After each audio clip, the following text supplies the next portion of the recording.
Épisode 5, le combat des crimes spécial industrie alimentaire. Pour le premier combat des crimes, on vous a préparé un top 10 des meilleurs crimes et scandales dans l'industrie alimentaire. On vous invite après l'émission à aller voter pour votre crime préféré sur notre groupe privé Facebook, Crime Tonic Podcast. Bonne émission! Nicolas! Marie-Ève! Bonjour! Allô? Allô? Comment tu vas? Ça va super bien, toi? Ben super, je suis bien content pour notre émission un petit peu spéciale. Oui, donc émission un peu différente cette fois-ci. Donc c'est le combat des crimes. Oui. On vous a préparé un spécial top 10. On s'est pas dit les histoires qu'on s'était préparées. On a mis des numéros un peu au hasard. On va vous préparer, on va vous parler de 10 crimes qu'on a dénichés dans les médias autour d'un thème en particulier. Et cette semaine, c'est l'industrie alimentaire. Ouais, fait que la bouffe en général, des restaurants, fast-food, des aliments, des compagnies de nourriture, peu importe. Oui, exactement. Donc, on vous a déniché des petits bijoux. Et on vous invite après ça à aller voter sur notre page Facebook privée qui s'appelle... Crime Tonic Podcast. Oui, exactement. Donc, c'est une page privée. Vous devez faire une demande d'adhésion. On est super inclusif, là. On accepte tout le monde. C'est une première, là. Fait que joignez-vous là, à nous, puis on va faire ça là-dessus. On va trouver comment faire un sondage, puis allez voter, là, ça va être le fun. Oui, ça va être le fun. Vous nous direz votre cas préféré. Là, il n'y a pas de prix, il n'y a pas rien, là. Non. Peut-être à mener, là, si c'est bien le fun, puis qu'on trouve du monde, puis que ça donne des bons résultats. Éventuellement, on fera des sondages pour d'autres affaires. Oui, exactement. Donc, on va avoir 10 petites histoires savoureuses qui méritent d'être racontées. Et qu'est-ce qu'on boit cette semaine? Des cocktails sans alcool atypiques. Exactement. Donc, c'est des boissons sans alcool. Vous connaissez peut-être la compagnie québécoise Atypique. Je les ai découverts, ça fait pas longtemps. Je les aime vraiment beaucoup. Donc, c'est supporté, entre autres, je pense que c'est Étienne Boulay qui est soit le président, soit qui fait partie de l'équipe. Je le suis beaucoup sur les réseaux sociaux. Donc, ça peut s'adresser à des gens qui ne boivent absolument pas d'alcool ou des gens qui ont le goût de boire moins d'alcool. Ouais, comme ça, tu peux commencer à 8 heures le matin sans avoir l'air d'un alcoolique. Exactement.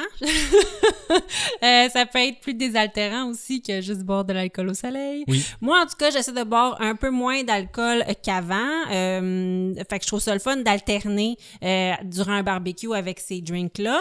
Il y a plusieurs sortes disponibles. Un que j'aime beaucoup, c'est Amaretto Sour. Il est vraiment bon. Là, pour l'émission, on boit le gin tonic sans alcool. Ouais. Moi, je le trouve bon, mais tu sais, on est habitué un peu de boire des gin tonic avec... il y a tellement de gins différents avec toutes sortes de saveurs. Fait que tu sais, je le trouve un peu dry gin, là, juste en gin tonic. Je le pimpe avec du... Avec du citron. Oh, ouais, juste un peu de citron. Puis ça en rajoute du goût. Mais il est bon pareil. Oui, il est vraiment bon. On l'aime beaucoup. J'ai acheté aussi Mojito. Il y a Sangria qui est disponible, Rum & Coke. Il y en a beaucoup. On peut trouver ça sur le site internet de Atypique. Je vais vous mettre le lien dans mes stories. Il y a aussi, on peut les trouver aussi pas cher sur Amazon et aussi en épicerie. Donc, on peut les trouver à plusieurs endroits. C'est super bon. Je voulais vous dire aussi que sur la page Instagram de Crime Tonic, toutes les stories qui parlent de drink, je les ai regroupées en archives. Vous pouvez aller sur la page. Il y a une vignette écrite drink. Et là, vous pouvez tout retrouver qu'est-ce qu'on a bu durant toutes les émissions. Donc, si vous recherchez un produit en particulier, il va être là. Donc, je te fais un chin. Moi, je bois directement de la canette. Je suis une real. J'ai eu des beaux verres en cadeau, fait que je bois dedans. Donc, cheers! Et donc, merci beaucoup pour vos commentaires. On a eu beaucoup de bons commentaires sur les premiers épisodes. On est super contents. Merci beaucoup de nous suivre. Ça nous fait vraiment plaisir. Ouais. Puis on va embrayer parce qu'on a beaucoup de cas à couvrir. Oui. Puis on va essayer de pas aller aussi long que le premier épisode. Non, exactement. Donc, faut finir ça en 1 heure. Là. OK, parfait. Donc, cette semaine encore, j'ai mon champion de la semaine. Ah oui, c'est vrai, champion avant. Oui, c'est ça. Mon champion de la semaine. Donc, mon champion de la semaine... C'est un cornichon? Un cocon. Non. T'as un navet. Non! Ça aurait pu être tout ça. Ouais. Bravo! Le thème... Oui. Donc c'est la championne de la semaine encore. Moi, j'ai des championnes. C'est la compagnie alimentaire et j'ai nommé Canada Bread. Est-ce que tu as vu ça dans les médias? J'en ai entendu parler, je crois. OK. Ça fait pas longtemps. Non, c'est ça fait pas longtemps. C'est mon champion de la semaine. En 2017, le Bureau de la concurrence aurait eu vent que certaines compagnies de pain et possiblement des détaillants en alimentation complotaient ensemble afin de fixer le prix du pain. Comme les pétrolières. C'est ce que, oui. Même chose. Un cartel de pain. C'était une énorme enquête. Il y avait beaucoup de joueurs. Ça impliquait énormément d'industrie sur une très longue période aussi. Donc, le Bureau de la concurrence avait beaucoup de pain sur la planche. Oh, bonhomme petit. Ouais, j'ai fait des petits jeux de mots. Galen, il faisait-tu partie de la gang? Galen, tout à fait. Ah oui? Oui, oui, exactement. Lorsque les perquisitions ont commencé en 2018, la compagnie Western Food et Loblaw, donc, ont avoué d'emblée leur participation à cette machination afin d'avoir l'immunité. Ah, OK. Ouais. C'est le premier. C'est les premiers qui ont fait « Ouais, c'est vrai, OK, mais si on vous raconte tout, est-ce qu'on pourrait ne pas être puni, s'il vous plaît? » Donc, c'est ce que j'ai compris en lisant sur le cas. Et ils ont révélé des éléments importants qui ont permis de faire avancer l'enquête.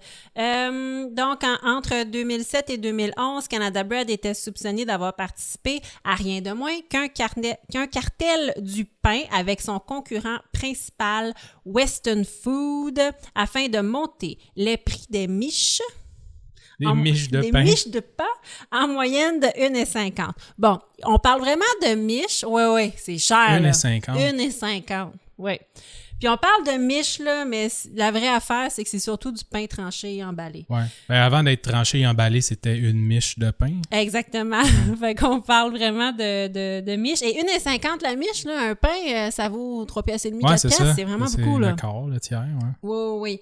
Peut-être que les dirigeants étaient tannés d'être au pain sec et à l'eau et voulaient des plus gros bonus. T'es aimes-tu mes jeux de mots? Et c'est très bon. C'est bon, on le voit pas venir, c'est ça qui est non. bon. Toujours est-il que le cartel du pain a sévi pendant 16 ans, durant lesquels il y a eu 2 augmentations de prix injustifiées. Et Canada Bread a changé de main depuis parce que ça a été vendu. Maintenant, c'est une filière mexicaine de la compagnie Bimbo. Oui. Oh oui, c'est une énorme compagnie. Ça arrête plus de payer, ton cas? Pas vrai. Moi, une compagnie qui s'appelle Bimbo, ça me fait mourir de rire. Là. C'est une énorme compagnie. Je connais très bien la compagnie Bimbo, oui. Puis moi, je me suis dit, ça doit être un mot en espagnol parce que c'est une compagnie mexicaine. Je me suis dit, ça doit être un mot en espagnol que ça veut vraiment dire quelque chose autre que qu'est-ce que Bimbo veut dire dans mon esprit. Peut-être pas. Je n'ai pas trouvé. Non.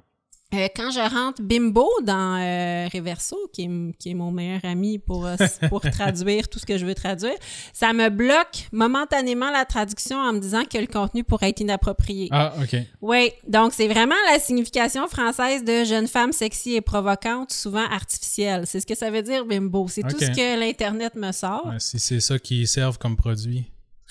C'est du pain. Ouais. Le nom complet de la compagnie, c'est Grupo Bimbo, donc un troupeau de Bimbo, en gros. Puis la filière canadienne, c'est Bimbo Canada. On dirait pas que c'est une compagnie de pain, on dirait que c'est un concours de beauté. Ouais, c'est ça. Bimbo Canada. Moi, j'aimerais ça participer. Il y a des compagnies comme ça qui s'exportent mal. Oui, exactement. Oui.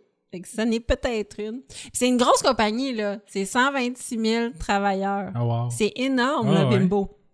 Donc, j'ai fini en disant les tribunaux ont tranché. Oh! Encore. C'est bon. Un bout en train. J'attendais, je voulais la faire, ça. Ah, pour vrai? Ouais, je m'excuse. Les tribunaux ont tranché. La compagnie Canada Bread devra payer une amende de 50 millions de dollars pour avoir participé au cartel de fixation des prix.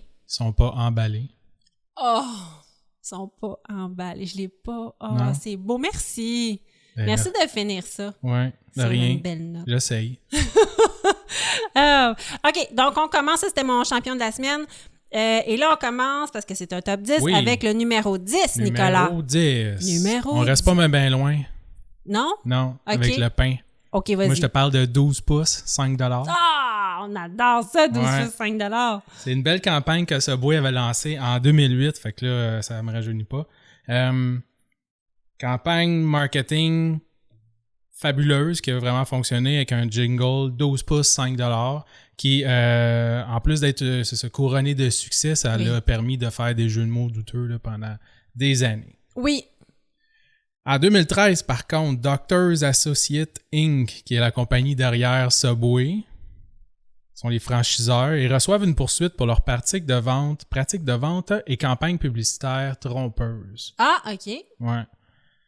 Parce qu'en effet, il y a des clients qui disent qu'après avoir acheté un supposé sous-marin de 12 pouces, le sandwich mesurait pas tout à fait 12 pouces.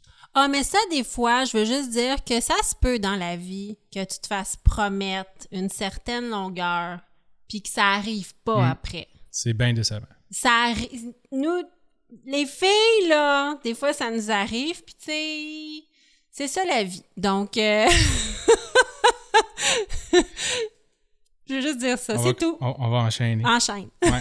Et je te dirais que particulièrement, il y avait une photo sur Internet avec un sous-marin qui faisait 11 pouces. Ah! Ouais. Fait qu'on peut continuer les jokes grivoises autant que tu veux, mais faut embrayer parce qu'on a 1 heure puis il reste 9 autres cas. Fait qu'ils ont vraiment été poursuivis? Ben en fait, c'est ça. Après ça, il y a plein d'autres personnes qui ont fait comme « Hey, c'est vrai, moi aussi j'ai acheté l'autre fois, puis hey, ça faisait pas 12 pouces. » Mais ça a été beaucoup de vagues pour pas grand-chose finalement. Là. Mais la poursuite va se régler quand même hors cours. OK. Ouais. Ils vont payer une pénalité d'un peu plus que 500 000 Subway. Ce qui est quand même un bon montant, là, mais pour Subway, ça ne coupera pas non plus leur budget annuel, là, ben. Ben, c'est quand même beaucoup. Oui, mais ça va être principalement pour payer les frais d'avocat de tout le monde. Fait que les seuls qui ont sorti vraiment avec de l'argent là-dedans, c'est les avocats qui ont permis au monde de poursuivre là, pour ça. Les plaignants, certains plaignants, là, ceux qui ont vraiment déposé leur nom officiellement, tout ça, il y en a qui ont eu à peu près 1 000 $ de compensation. 1000? Ouais. OK, 1000 $. Mais grosso modo, s'ils ont eu 1000 $ de compensation, c'est qu'au bout de ça, ils ont dit que Subway était fautive. Ouais, c'est ça. Mais c'était vraiment juste pour, arrêter les affaires, puis deux aussi, c'est parce que tu peux pas commencer à rentrer là-dedans, là, parce qu'il y a toujours... puis il y en a eu d'autres, là, des poursuites. Il y en a qui disent « Ah, ben tu sais, dans mon sac de chips, il y a trop d'air. » Oui. Après ça, on dit « Ouais, mais tu sais, c'est normal qu'il y a de l'air pour le transport, le ci, le ça. Quand tu achètes un sac de chips, là, on le sait, là. Oui. Tu vas avoir de l'air dedans. Là, fait. Oui, puis tu vas avoir de la glace dans ton coke aussi. Ouais, c'est ça. C'est ça, oui. Mais en gros, là, le recours collectif n'a pas avancé, là, mais la Cour là, a décidé de ne pas permettre le recours collectif, justement, puis a réglé les quelques plaintes officielles qui ont été déposées. OK. Entre autres, là, puis là, je vais y aller rapidement, c'est pas tous les sous-marins qui ont été vendus qui ne faisaient pas 12 pouces. C'était pas systématiquement que les sous-marins faisaient 11 pouces. Là. Ça arrive parfois qu'il y a des pains qui gonflent moins. Puis, c'est ça, ton sous-marin fait pas 12 pouces. À l'œil, ça paraît pas. Il faut vraiment que tu sortes puis tu fasses comme ah, ben tu sortes le mètre. Oui, c'est ça. ton tape à mesurer. Là. Ouais. Puis, généralement, quand tu vas t'acheter une sandwich, tu commences pas à mesurer toutes tes affaires. Là, savoir c'est exactement toutes tes tranches de bacon sont en même longueur et tout ça. Non. Non, mais j'ai toujours trouvé que le 6 pouces, parce que c'est ce que je prends moi chez le Subway, qui était très court. Ouais, ça n'a jamais l'air de 6 pouces. Ouais, c'est ça. Fait que c'est pour ça que 12 pouces, j'avoue que c'est un pied, là. Ceux qui ont été élevés avec des pouces, ils pourraient le dire plus rapidement, là. Mais ça doit paraître quand même, grosso modo. Mais je comprends. On peut pas... ouais, ça c'est arrive. ça. Puis il disait, tu sais, c'est pas tous les clients aussi qui étaient offusqués de ça. Il y a bien du monde qui... Le gros bon sens fait que tu le sais, tu achètes un 6 ou un 12 pouces, là, c'est comme ça s'appelle. Là, puis ça fait à peu près 6 pouces, puis à peu près 12 pouces. Oui. Puis en même temps, on n'a pas demandé à ceux qui ont eu 12 pouces et quart non plus de rembourser Subway là, pour le peu qu'ils ont eu de plus. Là. Mais bref, puis il disait que tout le nombre de fromages, de légumes, de viande à chacun des sandwichs était réglementaire, était en fait calculé. Là, fait que toutes les sandwichs sont tout le temps pareils. Puis même la quantité de pâte dans le pain est la même. Fait que c'est vraiment juste qu'il n'a pas gonflé correctement. Là. Oui, parce qu'on aurait pu avoir un pain plus élancé ou avec exact. plus de bulles d'air. C'est ça, mais ils sont faits par une machine puis ils ont tous exactement le même nombre de grammes de pâte. Là, de c'est pain. ça. Ouais. On n'aurait pas eu plus de pain nécessairement. S'il avait été plus long, il aurait peut-être été juste plus élancé. C'est ça. Ça vaut-tu vraiment la peine, tu sais? Fait que c'est ça. Fait que ça n'a pas donné grand-chose, mais quand même, les compagnies font plus attention, je pense, maintenant dans leur publicité là, pour être certain que ça apporte pas là, des fausses promesses. Ah! OK, bien merci beaucoup. Donc, c'était le numéro 10 que nous nommerons 12 pouces, 5 $. Donc, j'enchaîne avec le numéro 9 et Unilever et sa bataille contre Ben & Jerry.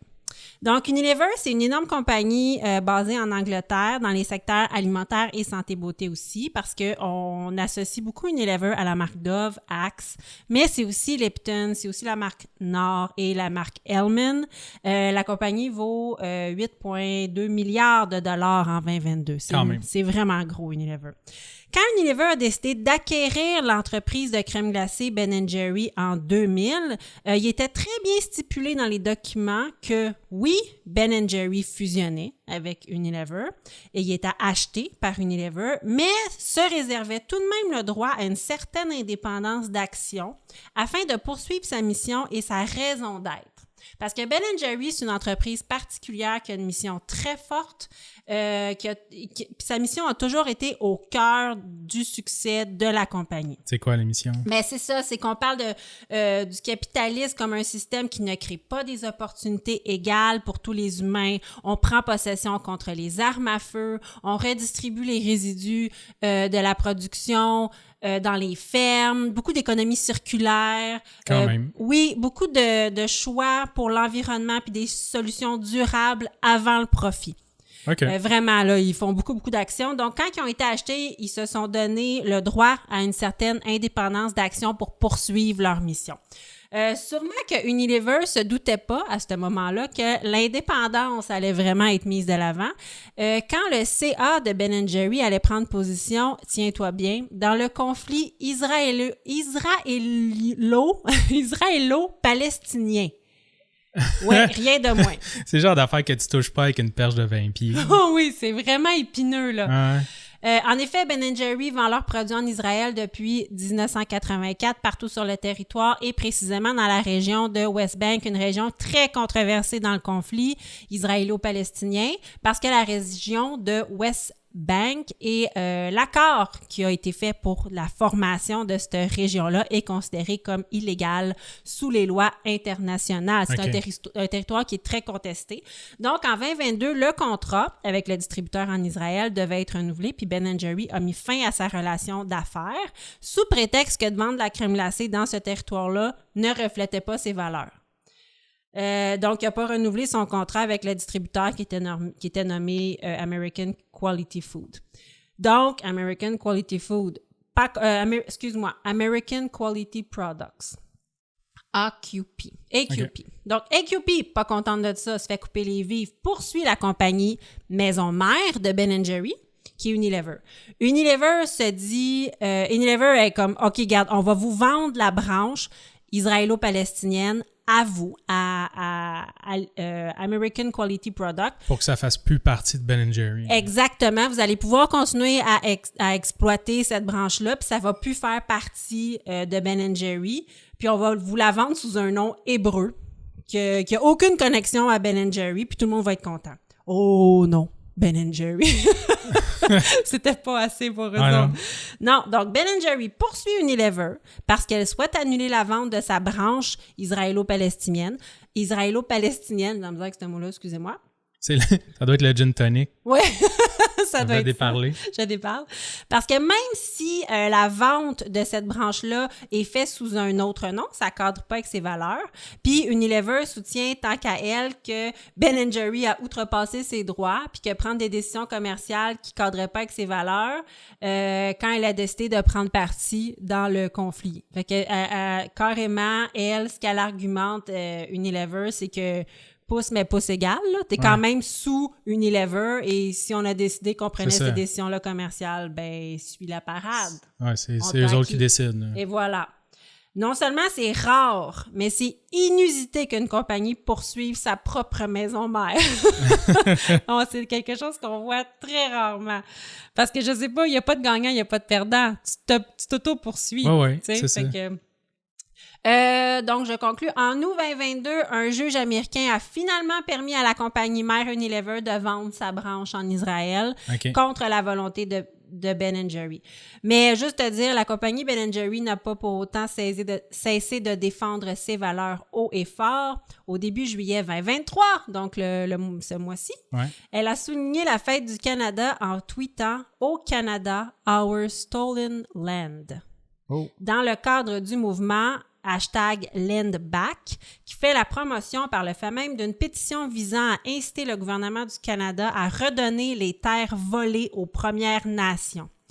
Oui, rien de moins. Et il y a eu le même genre de déclaration qui a été faite pour la fête américaine du 4 juillet dernier. Donc, à chaque fois, Ben & Jerry crie haut et fort que ce pays que nous fêtons a volé des terres aux Premières Nations.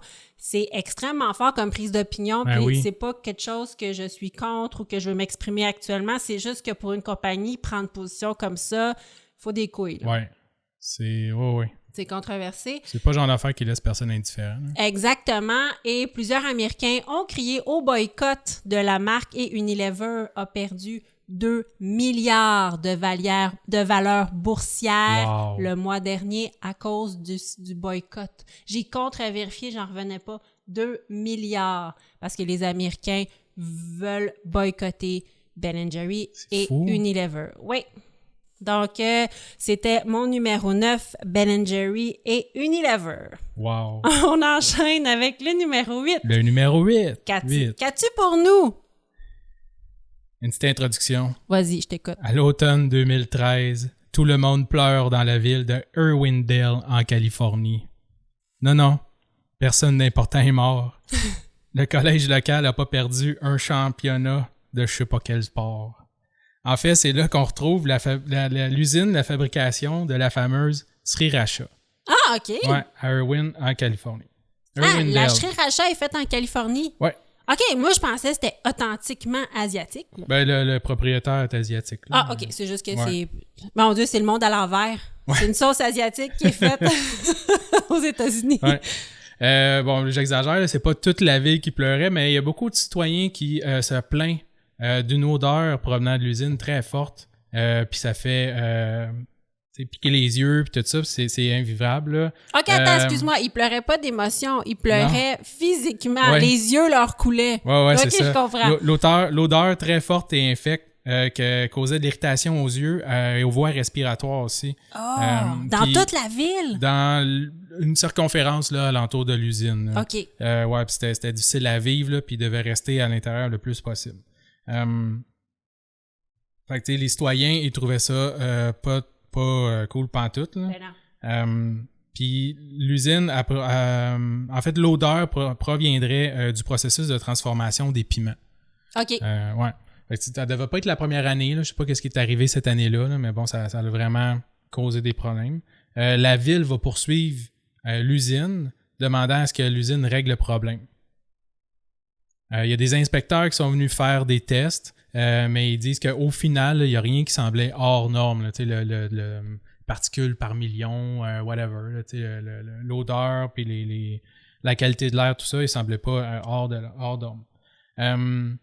Puis la majorité des plaintes, ils provenaient de quelques résidents seulement. We Fong Foods, la compagnie qui fabrique la sauce Sriracha. Redis ça. Non. Redis ça, J'aurais dû googler phonétique avant. We Fong Foods. We Fong Foods. Ouais. OK. La compagnie, là, c'est ça qui fabrique la Sriracha, s'est entendue avec la ville pour faire tout en son possible pour régler le problème. Limiter les émanations. Ouais, c'est ça. OK. Donc, la ville va retirer sa plainte. Ah, OK. Ouais. Parce que, excuse-moi, ça doit quand même être beaucoup d'emplois. dans cette ville-là. Ouais, c'est ça. Fait que c'est ça, on veut pas de litige entre la ville et l'entreprise. Ouais. Puis tu sais, j'ai coupé des détails là, pour que ça aille un petit peu plus vite, là, mais bon, tu sais, c'est ça, il parlait que il y avait comme un surplus ou je sais pas trop quoi. Mais bref. Excuse-moi, un surplus de quoi? Un surplus de production cette année-là, puis puis en fait, ils ont fait toute la production comme en 3-4 mois au lieu de l'année. Fait que c'est pour ça que ça a comme fait plus d'odeur et de problèmes que d'habitude. Fait qu'ils savaient un peu pourquoi, là, en gros, là, pourquoi il y avait plus d'émanations. Mais bref, ils disent qu'ils vont régler le problème, tout ça, et la ville va retirer sa plainte en disant « OK, ben, c'est correct, faites votre possible, puis mais vous savez qu'on n'est pas content. » Puis plus tard, ils vont encore la ville va repoursuivre la compagnie plus tard pour des taxes impayées. Oh, wow! Ouais. Mais attends, il y a encore d'autres choses. En 2019, Weifang Foods, ils doivent payer plus que 24 millions en pénalité à Underwood Ranches. Underwood comme dans Netflix. La série House of Cards. C'est pas les mêmes, là, bref. Après avoir perdu une cause en cours. Underwood Ranches, qui était le seul fournisseur de piment jalapeno pour la sauce Sriracha. Oh! Il est en dispute avec Weifang Foods. Weifang Foods. Weifang Foods. Ouais. Car ils respectent pas leur contrat, les modalités de leur contrat. Wow. En gros, la compagnie qui ferait la Sriracha était supposée payer à l'avance pour les frais de production, des choses comme ça. Parce que bon, des piments. Ouais, c'est ça, pour les piments. Une genre d'avance, là, c'est ça qui permet de payer la main-d'œuvre, l'équipement, de faire toute la production avant que ça pousse. Oui. Pour après ça, ils payent le reste de la balance une fois qu'ils reçoivent la marchandise. T'sais. Oui. Mais ils disaient que c'était rendu beaucoup trop élevé comme frais et tout ça. Fait qu'ils contestaient ça, mais ils ont arrêté de payer pour contester. Ils ont arrêté de payer leur seul fournisseur. Ouais. C'est sûr que c'est un pari comme un dangereux. Moyen de pression, là. Oui. Ils vont arrêter de payer et ils vont les poursuivre. Mais au final, c'est le fermier qui a gagné la cause en cours. Puis la cour va... Le fermier va gagner la cause, en fait. Il va se faire donner comme compensation pour perte financière 14,8 millions de dollars. Wow! Ouais. Puis, parce que le fermier, lui, il serait ramassé avec un paquet de piments qu'il ne pouvait pas vendre à personne. Lui, il faisait juste ça, tu sais. Oui, je comprends. Tout ce qu'il faisait, c'était pour ça. Plus 1,5 million aussi pour les frais non payés, dans le fond, qu'il leur devait. Et un autre 10 millions en compensation pour le trouble que ça a apporté. Là. Fait que, tu sais, quasiment un peu plus que 25 millions qu'ils ont payé à leur fermier. Fait que le juge a trouvé que les frais étaient justifiés finalement. Ouais, les frais demandés par la compagnie de piment à étaient justifiés, Weifang surtout Foods. que c'était un contrat qu'ils avaient signé pour plusieurs années. Fait que, voilà. C'est peut-être plate, là, ça l'a changé de prix, mais c'est ça, t'as signé ce contrat-là. Fait que... Ouais. Fait qu'un fermier de piment riche. Très riche. Peut-être qu'il va passer à l'amour et dans le prix. Ouais. Peut-être. Très, très riche. Ouais. Et si jamais la Sriracha coûte plus cher, c'est peut-être à cause de ça. À cause du fermier de piment? Ouais. Peut-être. Qui a coûté cher. Peut-être. Ben moi, je suis contente. C'est quand même une sauce qui est produite pas trop loin. J'avais vraiment l'impression que c'était un produit hyper importé de très, très loin. Ben non, c'est produit en Californie. Pas super. Californie, quand même. Donc, c'était notre numéro 8, la Sriracha. Yes. De quelle compagnie? Weifang Foods. Weifang Foods. OK, parfait. On enchaîne avec le numéro 7, qui est Expo 67. C'est pour ça que j'ai mis mon super chandail de Expo 67. Et le scandale de la viande avariée. Oui, parce que c'est un cas extrêmement intéressant qui s'est déroulé au Québec dans la foulée de Expo 67. Dans son livre « L'histoire du crime organisé à Montréal », Pierre de Champlain stipule que l'arrivée de Robert Bourassa au pouvoir en 1970 marqua le début d'une offensive sans précédent pour le crime organisé à Montréal. Robert Bourassa était conscient des liens du crime organisé avec le monde de la politique. Fait qu'ici, on parle de financement des campagnes électorales, naturellement, le lien entre certains ministres et la mafia, vraiment. Ah ouais. Ouais, jeu illégal, etc.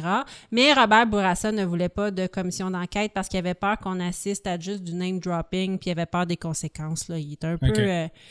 Il était un peu peureux de ça. L'histoire se répète. Hein? Ouais, c'est ça, on n'a rien inventé. Non? Si vous voyez des scandales avec le monde politique dans ce temps-là, je pense que c'était pire, honnêtement.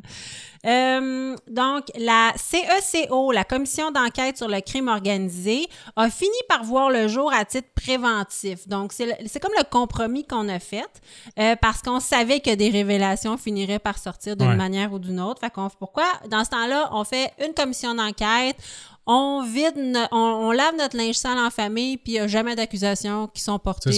Comme d'habitude, ça coûte super cher. Tout le monde est content, puis il se passe jamais rien après ça. On ennuie le monde tellement avec ça que le monde, ils finissent par changer de poste puis passer à autre chose. Exact. Puis après ça, on prend le rapport de milliers de pages, puis on met ça sur une tablette, puis on oublie ça. Puis 15 ans plus tard, il y a un journaliste qui passe à travail et fait comme « Oh mon Dieu! » Oui. Qu'est-ce qu'on a fait avec les recommandations de la commission? Insérer ici le nom de la commission. Et la réponse est « riez pas toutes! » Donc, les articles de journaux avaient déjà fait des révélations, d'où la création de la CECO. Et les révélations étaient alimentées par des policiers un peu rebelles. Les Québécois ont appris grâce aux travaux de la commission en 1975 qu'il existait un énorme commerce de la viande illicite au Québec et en Ontario. On appelle ça le commerce de la charogne. Oui, et tout, dans la presse, dans tous les journaux de l'époque, on appelle ça le commerce de la charogne. Et le commerce de la charogne était dénoncé par l'Association des inspecteurs d'hygiène publique du Québec. Car 90% des inspecteurs du ministère n'avaient pas les compétences requises et tout porte à croire que certains aient accepté des pots de vin ou aient été victimes d'intimidation. Donc, il y a plusieurs témoins de la commission qui ont révélé avoir reçu des menaces de mort pour les empêcher de témoigner. Ça a vraiment fait un scandale. Certains témoins, présumés membres de la mafia, ont aussi perdu la vie suite à leur passage en commission. Il y a vraiment des mafiosos qui se sont présentés là. Il avait chaud, il était tout trempe à la vette, ils savaient qu'ils étaient en train de signer leur arrêt de mort et qu'ils se sont fait tirer pas longtemps après parce qu'ils avaient parlé durant la commission. C'est fou raide. Oui, il y avait... C'était vraiment un film... C'était typiquement la mafia, la moustache, les petits cheveux huilés, la cravate à pois. C'était comme une caricature des mafias. Ouais. Et après ça, il y en a qui sont morts, là. Mais des fois, je trouve ma job stressante. Mais là... Ah non, eux autres, ils voulaient pas être là. Là. Il y avait chaud, puis quand ils se faisaient poser des questions, ils savaient pas quoi dire pour contenter les commissaires et pas mourir. Ouais, c'est ça. Donc, effectivement, ça, c'est une job stressante.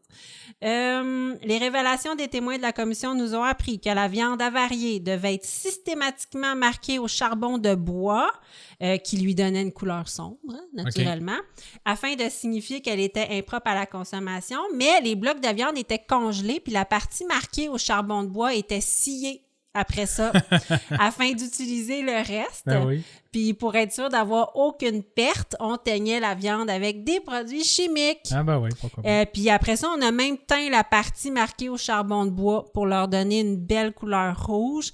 On a appris que les inspecteurs, ils rentraient même pas dans les congélateurs quand ils venaient inspecter la viande. Plusieurs témoins ont dit qu'ils n'auraient jamais mangé de cette viande tellement qu'elle était avariée. Ah oui. Et c'est la viande qu'on a servie à l'Expo 67. Donc, de fil en aiguille, on a appris que plus de 500 000 livres de charogne, soit de la viande impropre à la consommation humaine, avaient été livrés à l'Expo 67 dans les kiosques de hamburgers et de hot dogs. Oui, donc, comme je disais, naturellement, comme ce fut le cas pour la commission Gomery puis la commission Charbonneau, la CECO n'a débouché sur aucune accusation.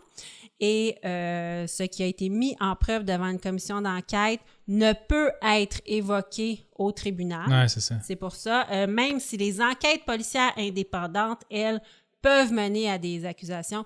Donc, je chiale, là, je dis « Ah, ça n'a pas d'allure, il n'y a jamais d'accusation », mais c'est très difficile de transformer une commission d'enquête en accusation. Donc, vous avez mangé de la viande avariée à l'Expo 67, chers Québécois. Ça devait pas être drôle dans les avions, là, quand le monde y revenait. Tu sais, c'était principalement des touristes, là, je suppose. Là, l'Expo, là, a mené le monde du Québec qui ont fait le tour. Là, ça a attiré du monde longtemps. Là. Oui, ça a attiré du longtemps, oui. On en revient dans l'avion. Avec super malade, tu sais, ça n'a pas de sens. Mais non.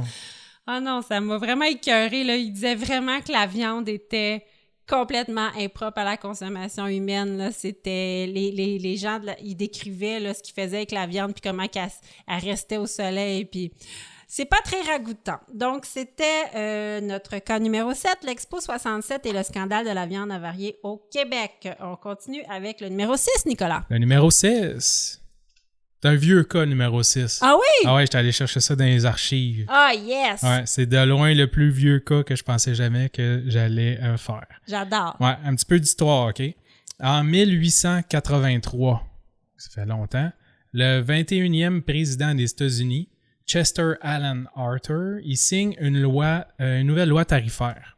Okay? Cette nouvelle loi requiert que des taxes soient payées sur l'importation de légumes au pays, OK. Mais pas les fruits. Pas les fruits. Non. Et ici, là, le cas, on parle de la compagnie, la John Nix & Co. C'est une des plus grandes compagnies d'importation de fruits et légumes de cette époque. Entre autres, la première à vendre des produits de la Virginie et de la Floride et des Bermudes à New York. Et l'État de New York, je suppose, là, mais la ville de New York. OK. C'est les premiers qui... Fait que le monde, dans ce temps-là, en 1883, il n'y avait pas des oranges là, de la Floride dans leur épicerie, comme nous autres, on en a des tonnes. Mais eux, c'est les premiers à faire comme « Oh, tu sais, je vais importer des pêches de la Virginie, whatever, là, des oranges de la Floride, puis des Bermudes, puis tout ça. » Sûrement destiné à une clientèle aisée. Là. Probablement aussi, ouais. Ils vont déposer une plainte contre l'État pour essayer de récupérer des taxes payées sur l'importation des tomates. Et comment tu penses qu'ils sont pris pour ça? En disant que la tomate est un fruit! C'est ça, et pas un légume! Fait que la plainte est basée sur le fait que, botaniquement parlant, la tomate, c'est un fruit. Fait que, scientifiquement parlant. Ouais. En cours, ils vont présenter comme preuve les définitions du dictionnaire Webster pour les mots fruits et légumes. OK. Ça, c'est leur... c'est donc bien intéressant. Ouais. Tout ce qu'ils ont fait en cours, là, c'était lire des définitions de dictionnaire. Parce que les autres vont attaquer ou en tout cas vont porter plainte, puis les avocats vont lire les définitions de fruits et de légumes du dictionnaire Webster. La défense, elle, contre-attaque. Elle va lire la définition du mot tomate dans le même dictionnaire. Après ça, ils vont en rajouter en lisant dans le dictionnaire les mots pois, dans le sens des petits pois verts. Là. OK. Des aubergines, des cocombes, des courges et des poivrons. Fait que là, t'as des avocats qui sont payés je sais pas combien, qui sortent le dictionnaire et qui font comme « Attends, la courge est un... » C'est ça, parce que là, c'est ça, la définition de la tomate, ça devait commencer par légumes... fruits, ouais, c'est ça. Dans le dictionnaire, ça devait être légumes. Si la défense a lu la définition de tomate, ça devait être légumes. Ouais, probablement. Peut-être dans ce temps-là. Marqué. Écoute, j'ai pas Non, je comprends, mais c'est ça. Fait que t'as une gang d'avocats qui lit des définitions de dictionnaire. Ouais. Fait que la défense va répliquer en lisant aubergine, cocombe, courge, poivron. Puis là, le plaignant, lui, va faire comme minute. Mais il va sortir un nouveau dictionnaire, le Worcester Dictionary. Puis il va lire les définitions des mots patates, navets, panais, chou-fleur et haricots.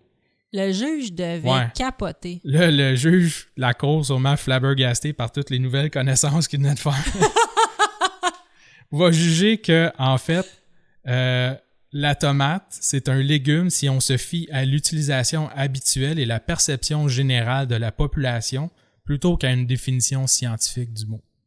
OK. Ouais. Fait que le juge va ajouter dans sa décision que les dictionnaires peuvent pas être apportés comme une preuve en cours, mais peuvent seulement être utilisés comme un outil pour aider notre mémoire collective et compréhension globale. Ben là, il devait être à bout de se faire lire des définitions. Ouais, maintenant, c'est comme apporter donc quelque chose d'un peu plus intelligent. Fait que le juge a dit, oui, c'est vrai, c'est un fruit parce qu'on l'utilise comme un fruit. Ben c'est ça, c'est que, tu sais, la tomate, c'est le fruit de leur vigne. Ils sont des légumes c'est un fruit dans le sens que c'est le fruit de la vigne de la tomate. Oui. Mais c'est un légume dans le sens où ils sont utilisés par la population en tant que tels, qui poussent dans les jardins du monde dans leur cours. Oui. Que je suppose dans ce temps-là, ils ne faisaient pas tant de fruits dans les jardins, là, des vergers, des ci, des ça, là, mais il n'y a pas personne qui fait pousser des pommes pour le fun tant que ça. Ils sont mangés crus ou cuits comme les patates, les carottes, les navets, etc. On pourrait dire ça aussi des fruits, là, je suppose. Mais ils sont servis dans des repas, comme des soupes, des sauces, comme accompagnement, comme condiment, à la viande, les poissons. Et c'est pas une collation ou un dessert. Ou un déjeuner. Que tu manges dans le bus en t'en allant au travail. Oui. Ouais. Comme un fruit. Ah, fait que lui, il était fatata. Fait que là, j'ai mal compris. Le juge trouvait que c'était un légume. Oui. Ah, je pensais que le juge était d'accord que c'était un fruit. Non, le juge il voulait qu'ils payent leurs taxes. Là. Il dit, tu m'auras pas, là, c'est pas un fruit. OK, parce que tantôt, on a dit qu'il était d'accord que c'était un fruit. Fait que mais juge... il dit, même si scientifiquement c'est un fruit, pour des raisons de taxation, je comprends. C'est un légume parce que c'est un bien qui est échangé entre deux parties. Fait que je te paye pour une tomate, mais j'achète un légume, même si scientifiquement c'est un fruit. Ah, mais là, les deux avaient raison. C'est un fruit, mais il faut qu'ils payent ses taxes. Eux autres, ils ont essayé de trouver un loophole, mais à un moment donné, ils ont fait comme, OK, là, attends, là, c'est pas parce que c'est exactement ça la définition que c'est vraiment un fruit. Là. C'est pas vrai que tu importes ça comme tes fraises puis que c'est un fruit. Là. Puis c'est ça, j'ai décidé de parler le cas de la tomate, mais il y a eu d'autres cas similaires dans les mêmes années. Là, en 89, on a eu une action comme ça. 1889? Oui, 1889, pour les bines. Ah oui? Oui. Comme ils voulaient que ce soit une graine plutôt qu'un légume pour les mêmes raisons, là, parce qu'ils ne taxaient pas les graines, mais ils taxaient les légumes. Puis ce cas-là a fait jurisprudence aussi. Ça va être mentionné dans d'autres procès à travers les années, surtout pour la façon d'interpréter les définitions des dictionnaires, plus que le fait de débattre finalement si c'était un fruit ou un légume, la tomate. Ah, OK, dans le sens que, comme le juge disait, le dictionnaire peut être un outil, mais pas une preuve. Ouais, c'est ça. Arrêtez d'apporter votre cause puis votre défense juste sur des définitions de dictionnaire. Ah, ben merci beaucoup. Donc, c'était le numéro 6, le cas de la tomate. Yes. On continue avec le numéro 5, le gobelet mac and cheese de Kraft. Donc, une femme de la Floride, Amanda Ramirez, poursuit la compagnie Kraft pour 5 millions. Oh, c'est pas rien. Pas rien. Pourquoi? Parce que les gobelets, là, on parle vraiment des gobelets, comme un peu les soupes ramen. Ouais, OK. Les dîners Kraft, là, déjà préparés, ou en tout cas, que tu mets direct au micro-ondes dans le gobelet, là? Exactement, c'est ça. Fait que les gobelets de type ramen qu'on rajoute de l'eau comme au micro-ondes, c'est les gobelets Velveeta Shells and Cheese, donc coquilles de fromage et... Velveeta. Du bon Velveeta. Du bon Velveeta. Il est inscrit que le produit est prêt en 3 minutes et demie. Mais en réalité... Pas avec mon micro-ondes. Non. Mon micro-ondes, ça va être 14 minutes 3 quarts. Oui, exactement. Si vous voulez nous commanditer un micro-ondes, on est ouais. Ou savoir lequel pas acheter. On dira pas en... On le dira pas en ondes, mais il y en a un qu'il ne faut pas acheter. Mais en réalité, 3 minutes et demie, c'est seulement le temps de cuisson au micro-ondes parce que le temps de préparation total est plus long. Donc, document de 15 pages, peux-tu croire? Dans le document de 15 pages déposé devant le tribunal de Miami le 18 novembre dernier, donc en 2022, on détaille toutes les étapes nécessaires à la préparation du gobelet. Là aussi, le juge devait être flabbergasté. Là. C'est vraiment long. Oui. Ben c'est vraiment long de parler de ça. Là. Oui. Pas de préparer ton dîner Kraft. Là. C'est peut-être pas 3 minutes et demie, là, mais ça prend pas non plus un projet de fin de semaine. Là. Non, exactement. Donc, 15 pages, on parle d'ouvrir le sachet de sauce fromage. Tu ris, mais je vais le dire. Hein?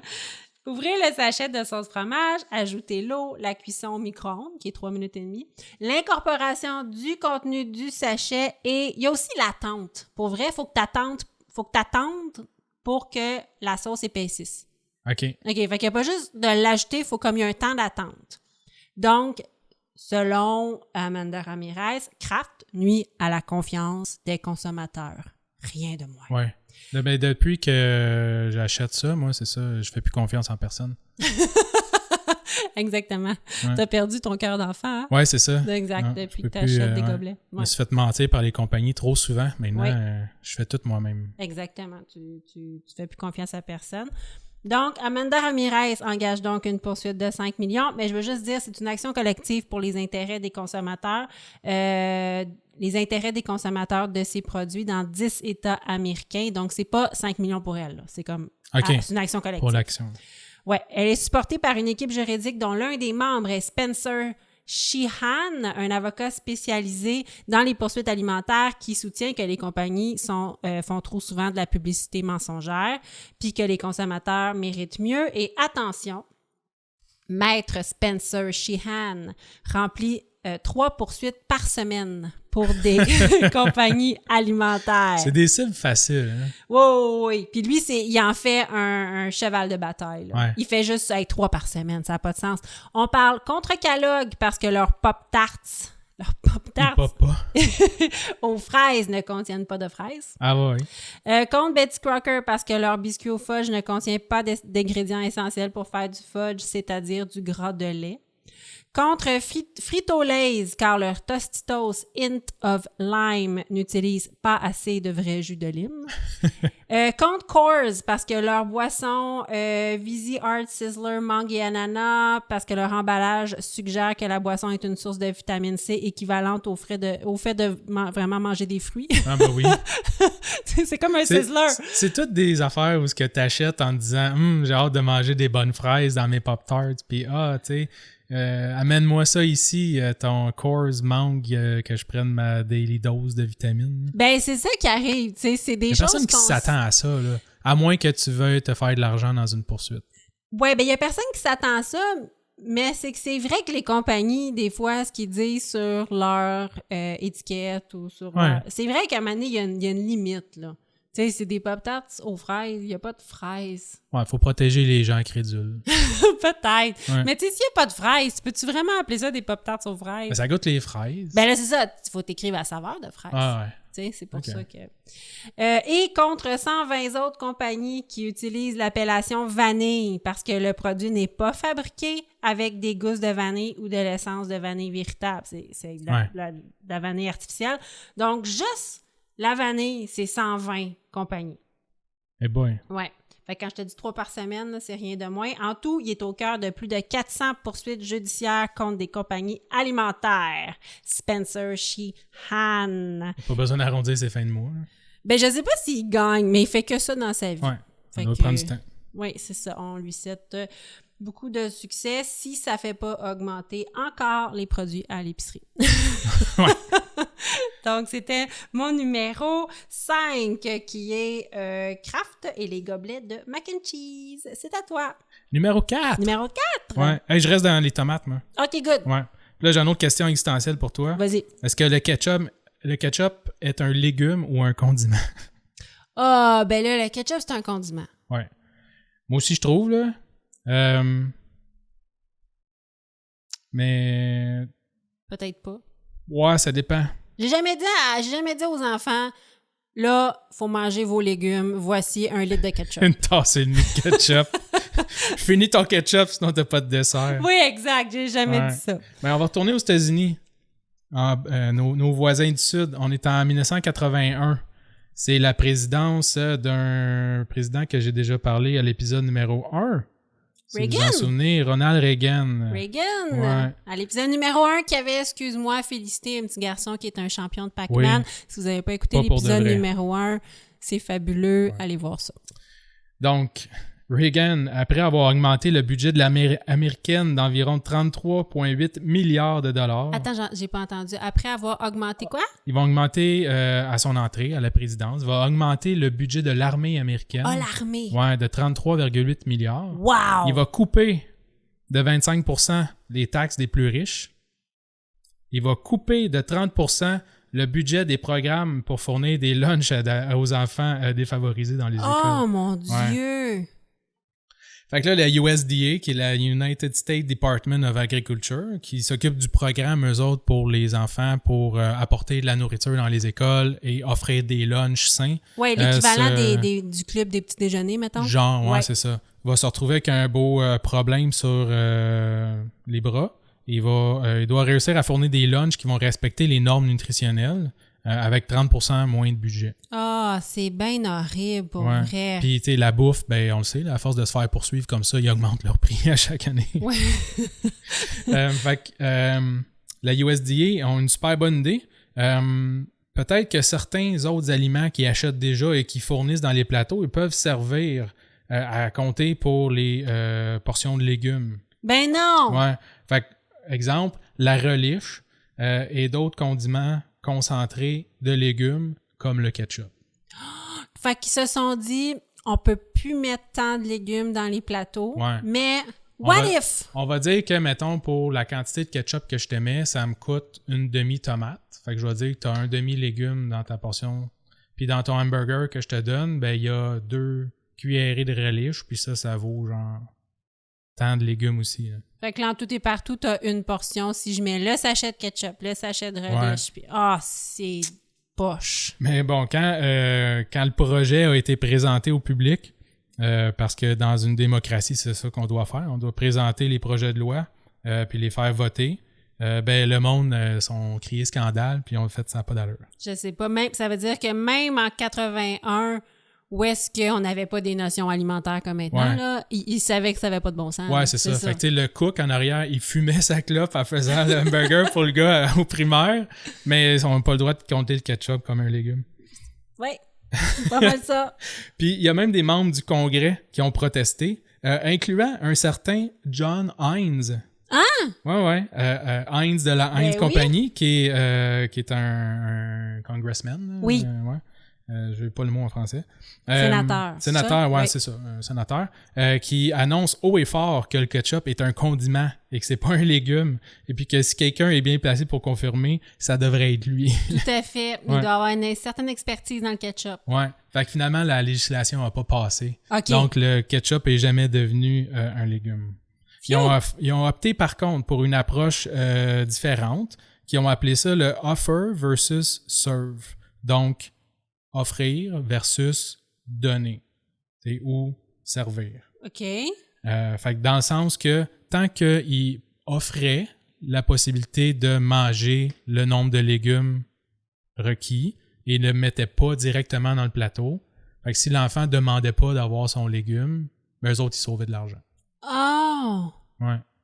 Fait que l'enfant, il fallait qu'il dise « Est-ce que je pourrais avoir des fives, s'il te plaît? » S'il te plaît, de plus. Peux-tu me donner la pâte de petits pois dégueulasse là-bas, un peu trop brûlée, s'il te plaît, pour que je puisse manger mes légumes pour la journée? Ah, écoute, ils ont fait leur possible. Hein? Les enfants, ils pouvaient refuser, c'est ça, tu sais, les pois crémeux, les carottes à bouillie avec des patates.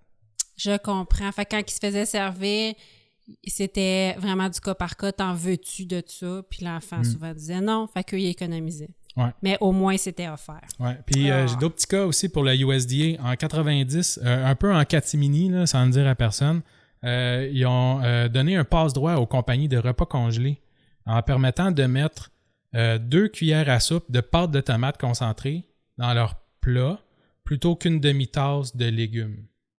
Ça comptait pour un légume? Ouais. Fait wow! Officieusement, en 90, la pizza est devenue un légume. Parce que tu mets de la pâte de tomate comme sauce, whatever, t'es 2 cuillerées, fait que là, ça rajoute un légume. Fait que dans ton plat congelé, où tu es obligé d'avoir, mettons, certains aliments balancés, ben là, en rajoutant de la pâte de tomate, t'étais correct. Wow. Fait que c'est quelqu'un qui a sûrement passé une enveloppe brune à quelqu'un, puis ils ont fait comme, oh, on va passer ça. C'est un passe-droit, c'est pas une loi officielle. Okay.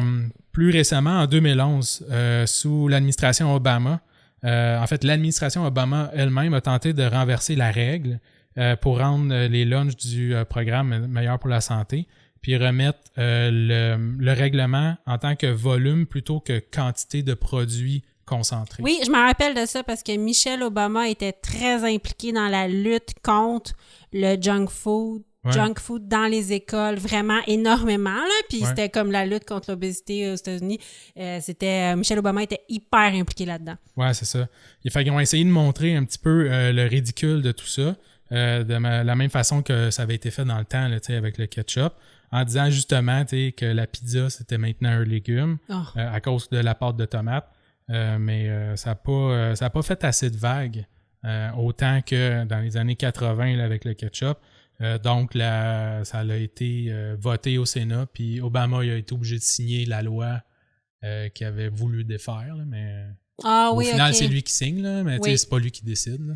OK, fait que ça n'a pas mais les lois n'ont pas été plus sévères. C'est ça n'a pas changé. Ça n'a pas vraiment pour changé. Le mieux. Ça a resté en faveur des compagnies. Je suppose que ça coûte beaucoup moins cher de mettre 2 cuillerées de concentré de tomate que faire une demi-tomate, là, parce que oui. C'est le volume aussi, je suppose, ça coûte plus cher à transporter, à traiter, à whatever. Wow, OK. Ben merci beaucoup. Donc, c'était le cas numéro 4. Qui était au début.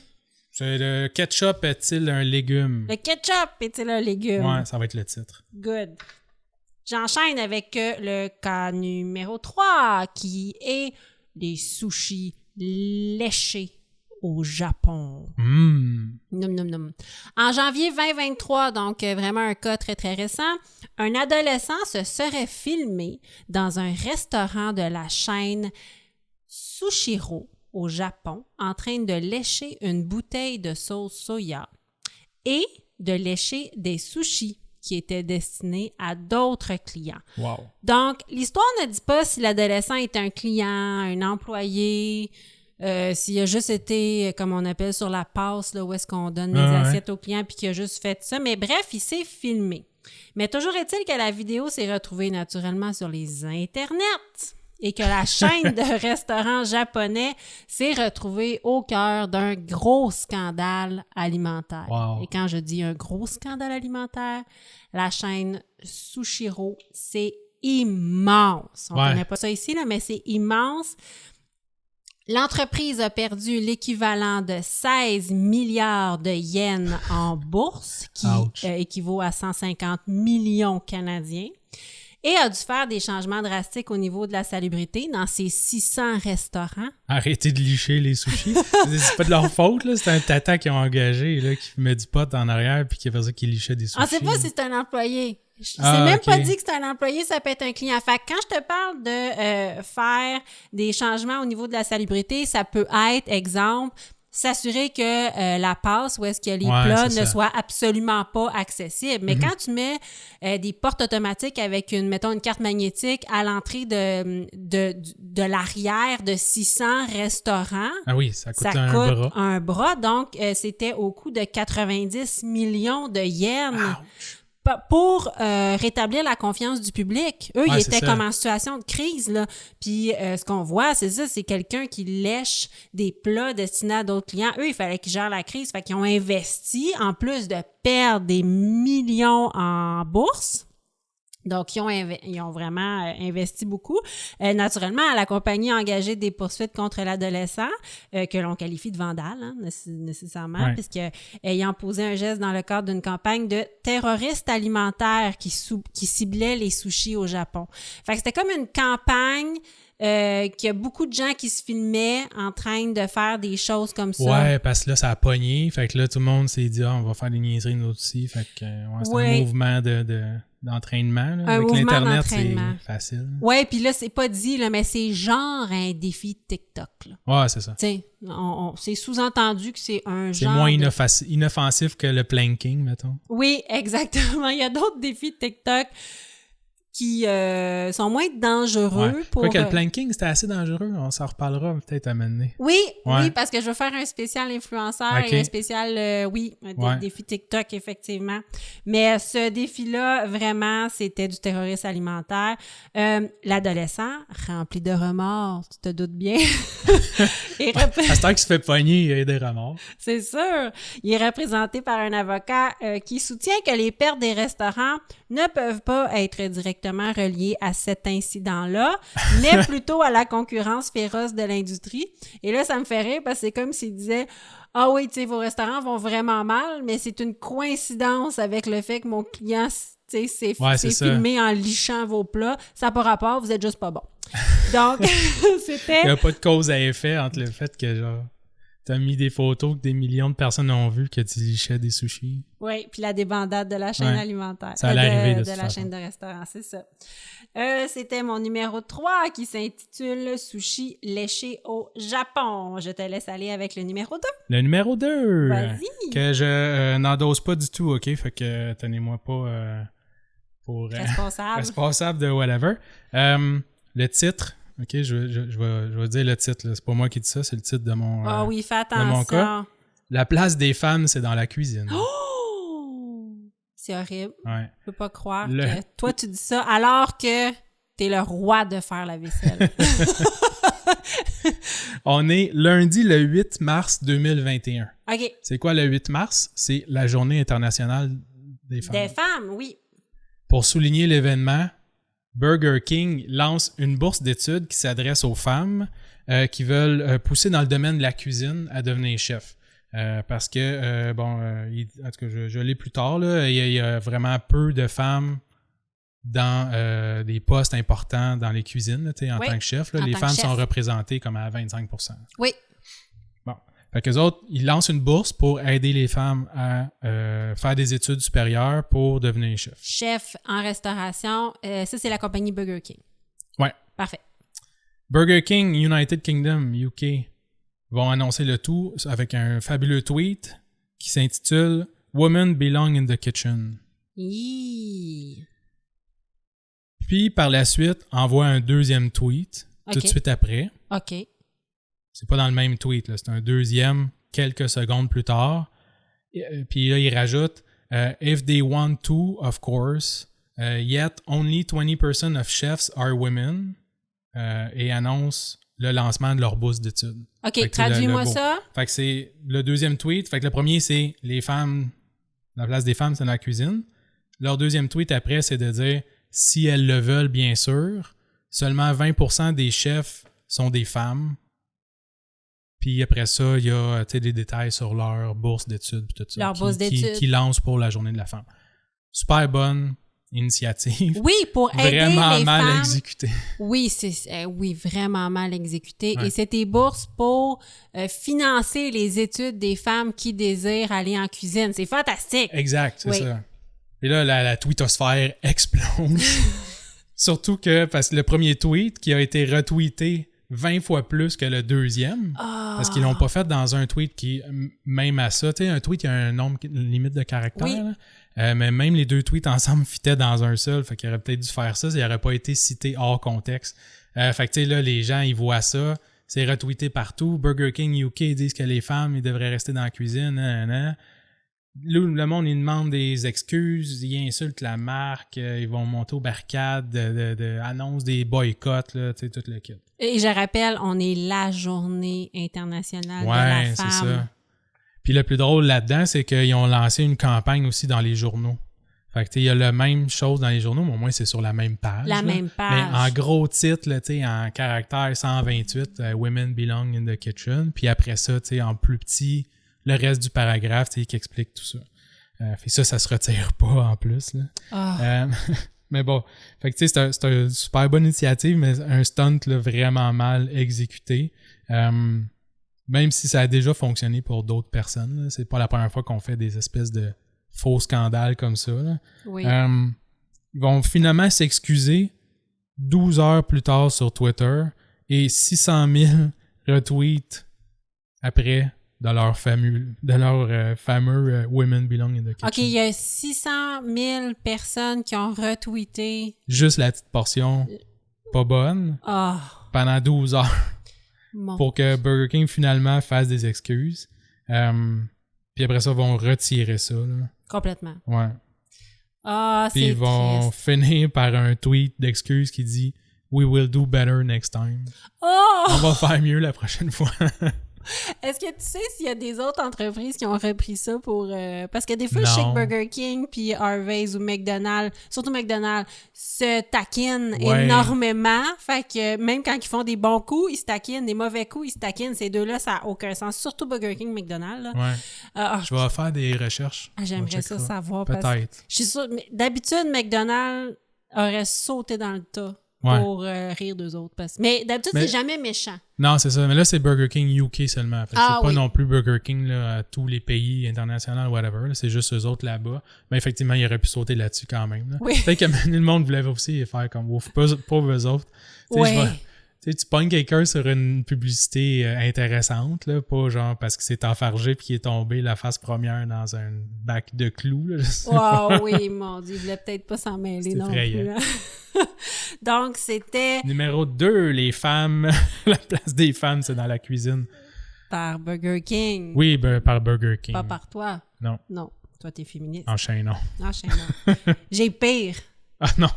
Oh oui! C'est possible. J'ai pire. Je tombe dans le dark. Okay? Le numéro 1, le dernier. Oui, c'est Krispy Kreme et son club de dessin. OK? Donc, ça commence dans le monde bucolique de Krispy Kreme. Club de dessin. Club de dessin, oui, écoute bien ça. L'histoire se passe à Hull, mais pas Hull, Gatineau, Hull en Angleterre.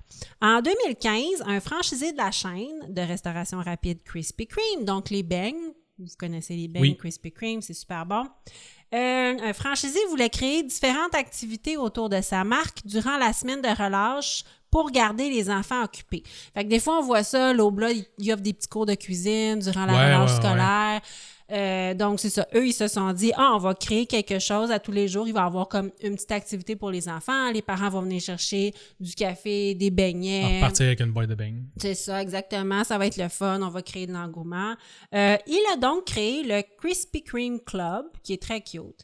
Puis, il a élaboré un petit calendrier pour les activités de mi-année. Parce que c'est ça. C'était comme la semaine de relâche, mais ils appellent ça la relâche de mi-session pour les enfants. Donc, on parle d'activités qui avaient des noms funky comme les vendredis Balloon Madness ou les Coloring Tuesday. OK. Fait que tout va bien. Inoffensif. Et là, il met le calendrier un peu partout sur les médias sociaux, mais je pense qu'il l'a affiché aussi au centre d'achat. Sauf que le nom funky du mercredi, parce que je t'ai dit, genre les vendredis Balloon Madness, puis les Coloring Tuesday. Mais le nom du mercredi faisait référence au Krispy Kreme Club. Mais Krispy Kreme Club, c'est deux mots qui commencent avec un K. Mais on avait aussi écrit club avec un K. Dans le même thème avec un K. Oui, fait que ça faisait les mercredis de la semaine de relâche se sont transformés en KKK Wednesday. C'est délectable. KKK Wednesday.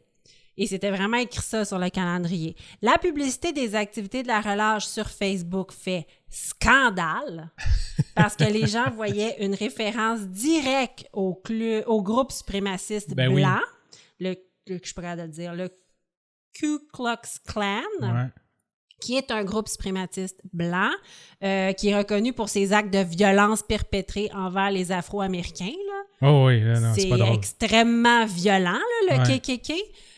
Donc, ça a complètement fait scandale. Et là, naturellement, Krispy Kreme, maison mère, Eux autres n'ont pas rapport là-dedans. Eux autres, ils n'ont pas rapport là-dedans. Ils ont présenté leur excuse par communiqué de presse. Donc, le franchisé a retiré sa publicité. Je veux juste souligner que je suis convaincue que c'est un malheureux incident, qu'il y avait aucune forme de racisme sûrement dans cette initiative-là. Mais je veux te dire que les KKK Wednesday étaient suivis. Sais-tu comment ça s'appelait, le Thursday? Non. Le Face Painting Thursday. Ce sera tout. Un spécial sur la peinture blanche et noire. Je sais pas. C'était carré. Ça s'invente pas des affaires de même. D'après moi, le gars, je sais pas s'il était en liste pour acheter d'autres franchises de Krispy Kreme. Il va se faire tasser, ça n'a pas de sens. C'est fini, là. Le Face Painting Thursday.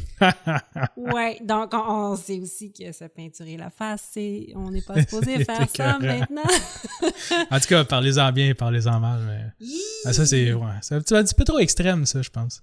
Oui, c'est trop extrême, puis quand je lisais ça, je me disais, c'est une erreur. Mais là, quand j'ai vu le nom du jeudi, j'ai fait, OK, mais là, c'est une erreur, mais il faut faire attention, là. Fool me once. Oui, c'est ça, exact. Je trouvais qu'il y avait une petite tendance ici. Il n'avait pas fait attention, du moins. Donc, c'était mon numéro 1 qui va s'appeler numéro 1, Krispy Kreme. Donc, on vous invite à aller voter sur le groupe privé Facebook qui s'appelle Crime Tonic Podcast. Oui, demandez une invitation, puis on va accepter. Oui, on va accepter l'invitation. C'est un groupe de discussion aussi. C'est la meilleure place si vous avez des cas aussi à nous proposer. Une excellente place pour discuter aussi des épisodes. Ça nous fait super plaisir. Moi, j'aime ça discuter avec vous. Je mets aussi les vignettes sur le groupe. Fait que on peut jaser, puis c'est le fun. C'est une belle communauté. Donc, merci beaucoup d'avoir été avec nous. Merci à toi. Merci pour ce top 10. Vous nous direz comment vous avez aimé ça. On pense faire ça une fois par 5 épisodes à peu près? Ouais, ça serait une bonne idée. Oui, puis on va vous faire voter. Donc, on finit ça avec le mot de la fin. Si vous faites le mal, Faites-le bien. Merci. Bonsoir.